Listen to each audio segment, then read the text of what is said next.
But once you see millions of people having health care, once you see that all the bad things that were predicted didn't happen, you'd think that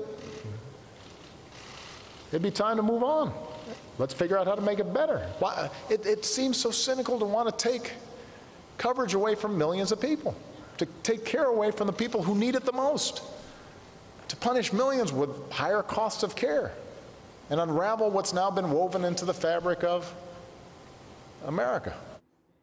That was President Obama talking this week about continued attacks on his health care law now 5 years after its enactment, under the very real threat right now that a key piece of that law could be gutted by the Supreme Court any day now. The conservative tilting court could side with a Republican-backed lawsuit that would eliminate the subsidies that make it possible for millions of low-income Americans to purchase insurance under Obamacare in states that haven't set up their own exchanges.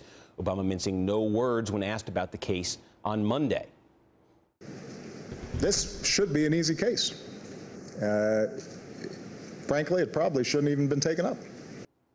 If the Supreme Court decides in their favor, Republican leaders will be in a tough spot, though. They'll be seen as the people, potentially, who took away health insurance for more than 6 million people in 34 states. And at the same time, they would risk upsetting their own conservative base, which wants nothing to do with Obamacare and could prevent them from restoring those insurance subsidies through some kind of legislative fix.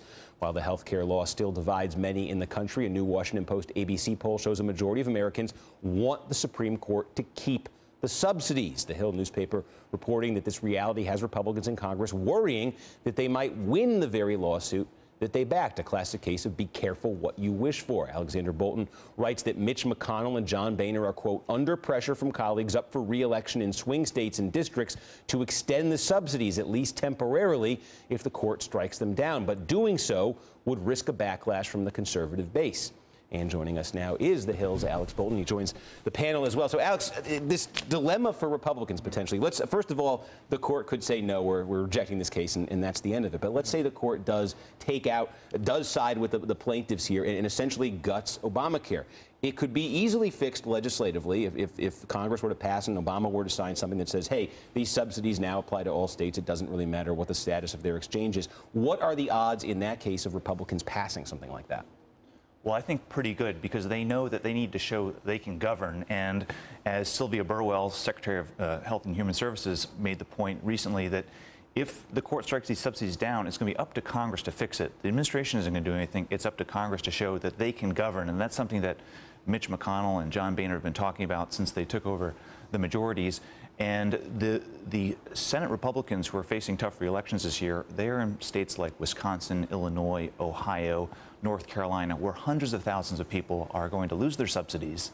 They're going to see their premiums increase by as much as 200%. So it's a political disaster for them, and coming up with a solution is going to just split their party. But so here's the part where I start to wonder, though. It's been such a priority for the Republican base to end Obamacare. I mean, we're still hearing this 5 years after the law came out. If you poll it, there's not a Republican that wants to touch this thing. So if they were to win this and get this big victory they've been seeking for 5 years, and they were just to do a quick legislative fix that restores everything, they've gone to war with their own base in a way. So what I've been hearing is this idea that they would do, and I think this was in your reporting, this idea that Republicans would do some kind of temporary extension. But if they do a temporary extension, then the White House is in position to say, no, we're going to veto that because we want a full permanent solution for Americans. So there's tension on that front, then, how long this fix would be for. And there are a couple of plans out there.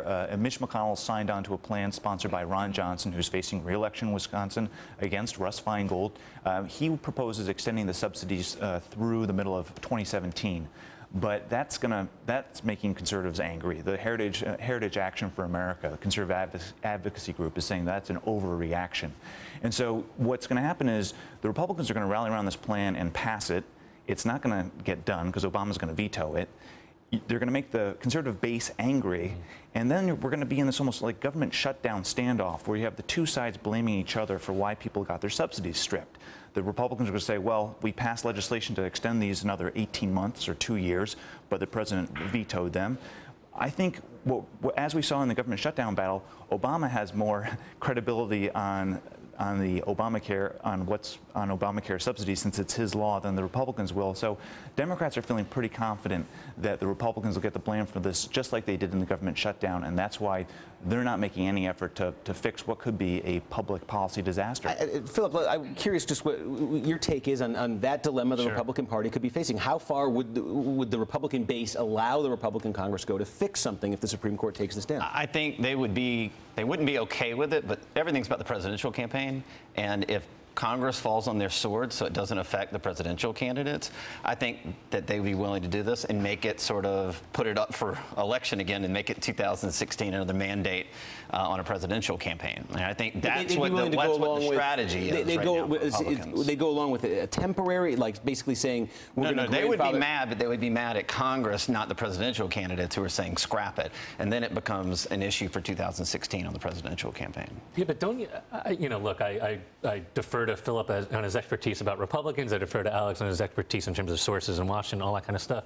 It just seems to me, though, from watching this House GOP, you know, over the last several years, that this is not a caucus that John Boehner has a lot of control over. These are not people who are thinking about long-term strategy.